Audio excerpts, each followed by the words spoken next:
Okay, folks, let's say a couple of words about parts quality for our classic cars these days, because I think it's absolutely shit, complete, total shit. And yeah, I know I'm ranting a little bit in my videos here.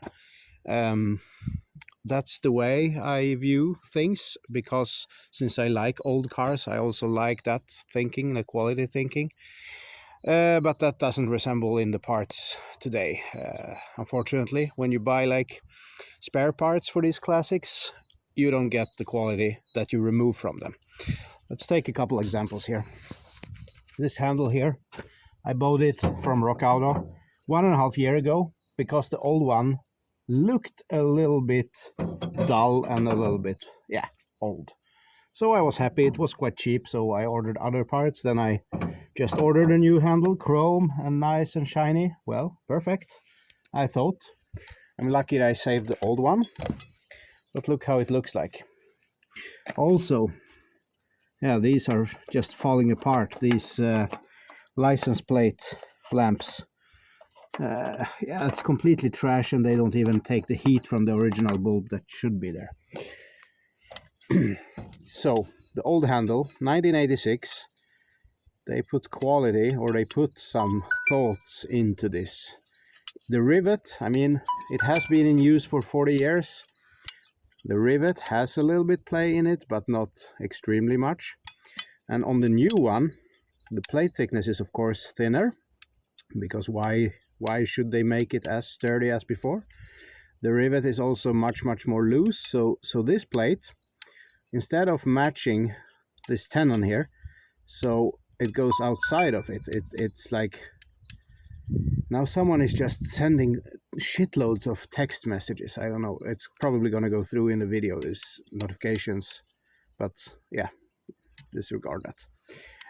Anyhow, yeah, I'm gonna put it back. I'm so disappointed with this complete piece of shit. I mean, sometimes just you can see that it goes out, it doesn't crack completely, so sometimes you can't even open it and you have to bend the plate back. The alternator, the original one, is here. I also saved it. I replaced the alternator 2 years ago also, I think, or 1.5 years ago. The only thing about that was that the old one was making a little bit bearing noise. You can hear it.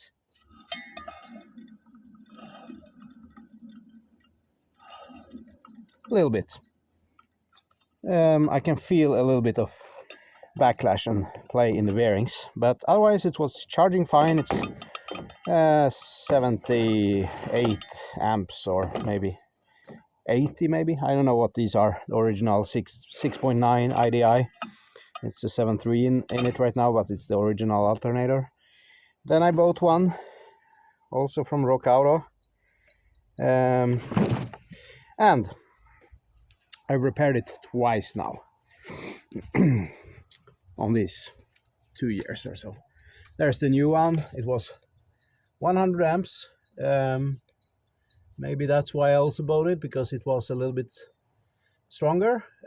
But I've had to take it apart twice now, because the diode, the rectifier diode bridge, melted first time. The solders from the stator windings to the rectifier bridge melted away. Now the second time, what was it then? Was something with the brush holder or something.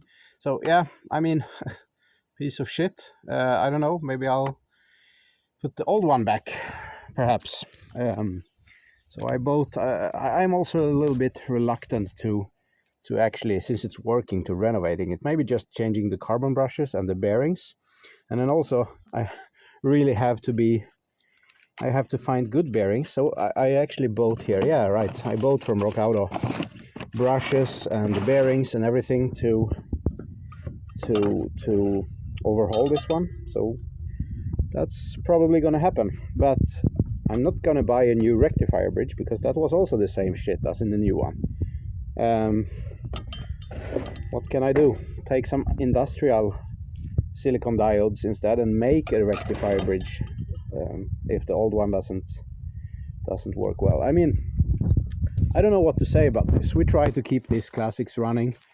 Right now I've been aligning the cab with the bed. It was sagging a bit on the right side, so I know. I also saw on Rocauto that you can buy new bushings, cab mounts bushings, but they are made of polyurethane, so super stiff, super hard. It's gonna be a bumpy ride. So I just added a rubber piece underneath there. That's a rubber hanger for an exhaust system for a Volvo 240. So I added a little bit more rubber, which will then level out the cab a little bit, because you could notice it on the line over there, that it was sagging in this end. And then I noticed that whoever put those trims on, they did it when the cab was already sagging, because now the trim doesn't align, but the original body line aligns. So that's a fun thing. I'll have to move that trim piece. Yeah, what's your thought about parts quality, and how do we manage to keep those vehicles running and actually being as reliable as they once were? Also, the rear axle, I renovated that completely 2 years after, maybe. It threw the oil seals, so it spewed oil all in the brake drum and destroyed the new brake linings and everything. And then I bought new brake linings, and then first time I bought a proper brake lining, like a good quality brand.